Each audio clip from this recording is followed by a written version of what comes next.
In 2026, something that terrifies traditional European and American automakers has happened. Chery's sales in Europe has surpassed Tesla's. In the first 4 months of this year, Chery sold over 120,000 vehicles in Europe, a 316% year-on-year increase, beating Tesla by nearly 5,000 units. How did Chery, a brand long known for moving volume in Asia, Africa and Latin America, suddenly rise in Europe? The answer isn't in Chery's main brand itself, but in a name you may not have heard much about: Omoda Jaecoo, or ONJ for short. Breaking down Chery's European sales, more than 70% comes from this very brand, Omoda Jaecoo. In just 9 European countries, ONJ sold 82,682 vehicles. Without ONJ, Chery wouldn't even rank in Europe. And ONJ is exactly the success story we want to talk about today. A model for how a Chinese automotive brand can go global in Europe. The name ONJ sounds more like a fashion or beauty brand at first glance. But behind it are 2 sub-brands that Chery created specifically for overseas markets. Omoda focuses on young, trendy lifestyles with core models like the Omoda 5, Omoda 7 and Omoda 9. And Jaecoo, which takes a tougher, off-road-oriented, higher-end positioning with core models like Jaecoo 5 and Jaecoo 7. Together, they are referred to as ONJ. In February 2026, ONJ officially launched in Spain, making it their first stop in Europe. As for why Spain, the choice wasn't accidental. It was a carefully thought-out strategic decision. Compared to markets like Germany or France, where consumers take longer to warm up to new brands, Spanish consumers are more open to newcomers and the regulations are more welcoming. On top of that, through complete vehicle exports and by reviving the old Spanish brand Ibero, Chery had already built up some channel and after-sales resources locally. So, ONJ could hit the ground running.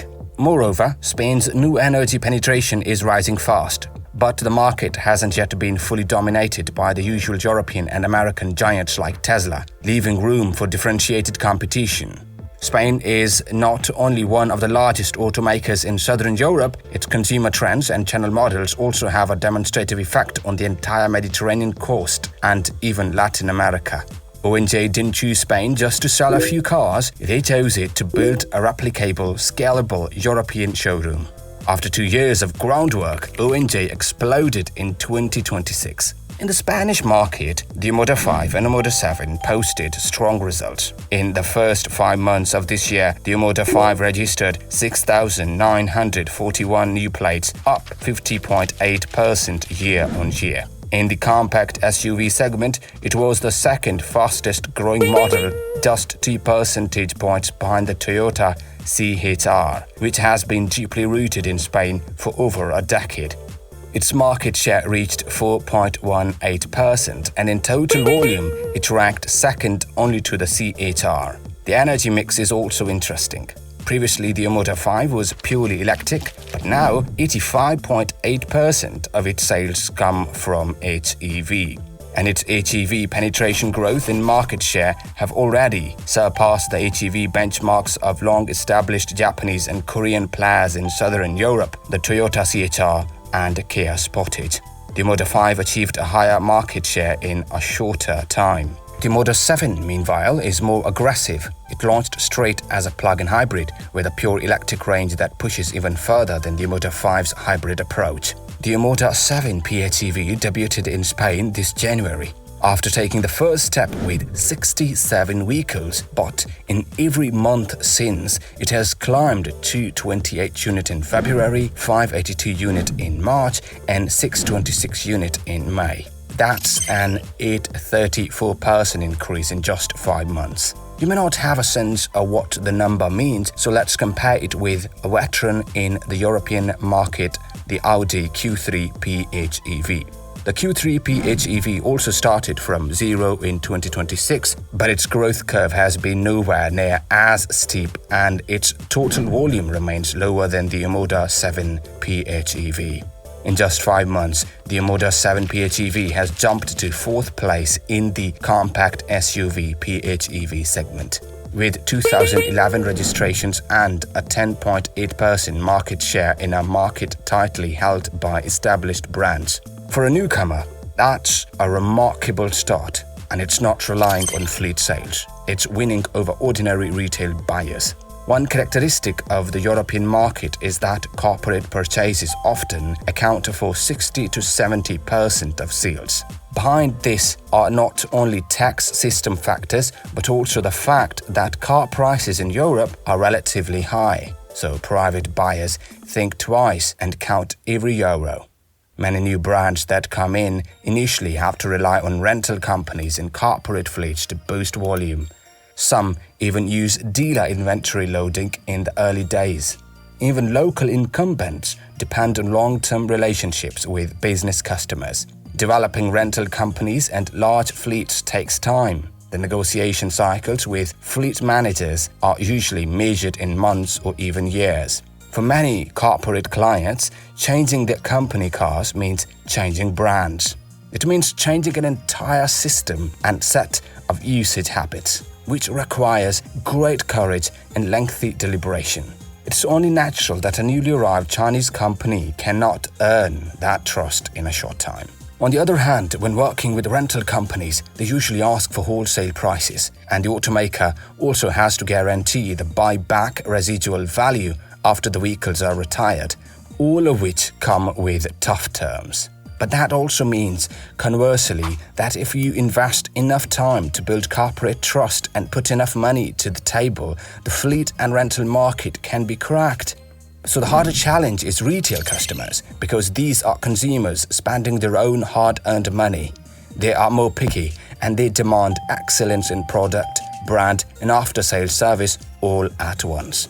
If convincing corporate users means face-to-face meetings with company representatives and fleet specialists, then convincing retail customers means reaching millions of individual consumers and families. It's about weaving a net built on word of mouth and trust. So, developing the private customer market is difficult, but the right thing to do is a sustainable path, and it's a path that proves the brand's customer base.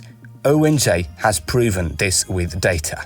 In the first 5 months of this year, the Omoda 5 sales retail buyers accounted for over 70%. For the Omoda 7, the figure exceeded 80%.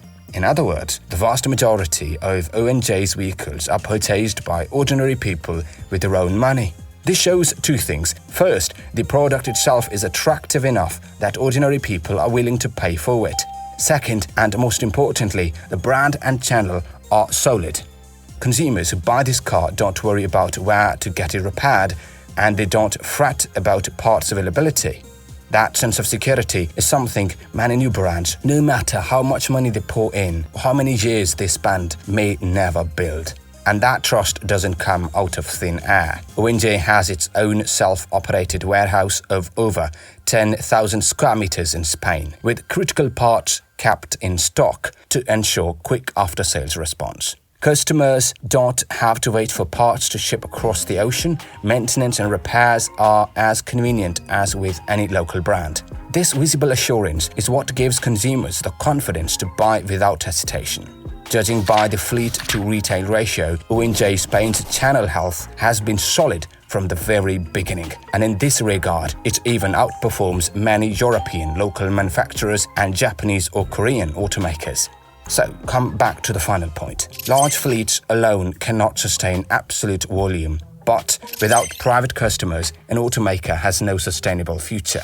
Now, let's look at regional distribution. Omoda Jaecoo sales are not concentrated in just one city or region. They are spread across different geographical areas of Spain. What does that mean? It means the channel coverage is balanced and there are no obvious gaps in the network. In 2024, the very year ONJ was established, they signed cooperation agreements with 28 local dealer groups in Spain. Now, its network covers the entire Spanish territory. The channel build-out is quite mature. As of the end of May, ONJ has over 100 stores across Spain. Whether in big cities like Barcelona or Madrid or in remote island areas, ONJ outlets can be easily found. After all this talk about products, data and channels, the real core competitive edge of ONJ in Spain is actually its people. ONJ didn't leave the Spanish market to be remotely controlled from headquarters. Instead, they streamlined the local operation into a truly grounded Spanish team, giving them a high degree of decision-making autonomy. Most of this team are local talents who know the European market well. They're not here to execute headquarters orders, they are here to listen to local voices and make local decisions. A typical example: previously, an ONJ team member shared a story with us. Some Spanish customers had given feedback that older users were not comfortable using a large touchscreen to control the air conditioning. They hoped to keep physical buttons. After receiving this feedback, the ONJ team quickly pushed it to the product side. And on the subsequent new Omoda 9, they actually kept physical buttons for the air conditioning. This kind of responsiveness, actually hearing and acting on user voices, is something many old European brands cannot match. On the localization marketing front, ONJ actively participates in local events. For example, Madrid's biggest music festival and the Spanish Paddle League. Spaniards love music, dance and sports. Joining large local music festivals and sports leagues isn't just about showing up for visibility, it's about tapping precisely into Spanish national sentiment. This step of localized marketing has turned ONJ from an outsider into one of us. Under the leadership of such a lean, localized team, ONJ has gained both visibility and sales. The significance of ONJ's success in Spain goes far beyond Spain itself. It is becoming Chery's strategic fulcrum for prying open the entire European market. The ONJ model from Spain is now being replicated in markets like France, Germany, and Italy. From keeping physical air conditioning buttons to engaging in Spanish local events, ONJ's exportable localization playbook proves that a Chinese brand can truly live by in somewhere, far somewhere in Europe. A lean local team, a high degree of decision-making autonomy, and the ability to respond quickly to user feedback. This ONJ model is becoming the standard setup for Chery's overseas operations. ONJ's story in Spain is not a miracle of overnight fame. It's a pioneer story where no one knew just how hard it would be. From landing in 2024 to signing 28 dealers, from the Omoda 7 PHEV selling 67 units a month to hitting 626 a month 5 months later, from being seen by Spanish consumers as just another Chinese brand to becoming the second-ranked player in retail sales, every step wasn't fast, but every step was solid. Behind these achievements is a team that started from scratch, grinding it out bit by bit in an unfamiliar market. Language barriers, cultural differences, consumer distrust, channel resistance, every obstacle had to be overcome on their own. There were no shortcuts, no magic, just grit. So the true value of this report card isn't about who they surpassed. It's about a Chinese brand standing on its own 2 feet in the European market by its own merit.